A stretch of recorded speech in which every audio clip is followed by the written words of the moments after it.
So I am very happy na you've reached the apex of Tiganito. And na-excite ko na mag-exert ko effort kay tungod. First time in the history sa mga family, si Aina lang din ang first na mag-celebrate ng 18th birthday. Never na-experience sa iyang mama, sa iyang ate na pinsan.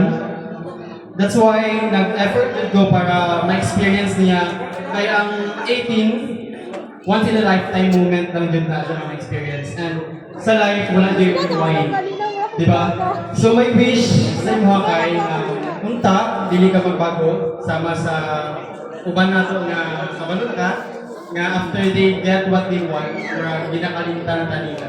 Pero as a pinsan nimo, as a kuya, always lang muna ade. Kung na kayo mga important or naman kayo mga kailangan, feel free na itap ko. Kay di man ko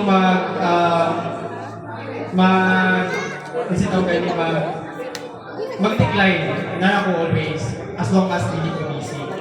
So anytime soon, enroll na ka sa first year college. So whatever courses na imong i-take, I hope na very passionate ka about sa inato.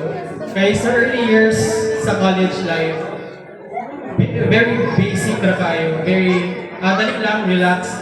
Pero in the mid-years, di na mo ma-experience na i-question mo sarili na para ba dyan na sa imong course?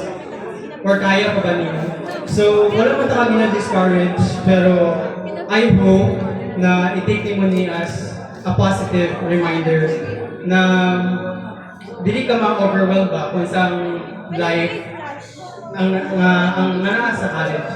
So I hope na sa inyong family tagaan mo yung life and siguro healthy lifestyle sa imong mamod ug sa imong mama ug papa. Unta kamo ni Banyel maguglin mo parbinte. Hinaot nga din yung magsigitaway kay duwa ra mo magsuon. Nya kamura magtinabangay. So mura na akong maingon happy birthday.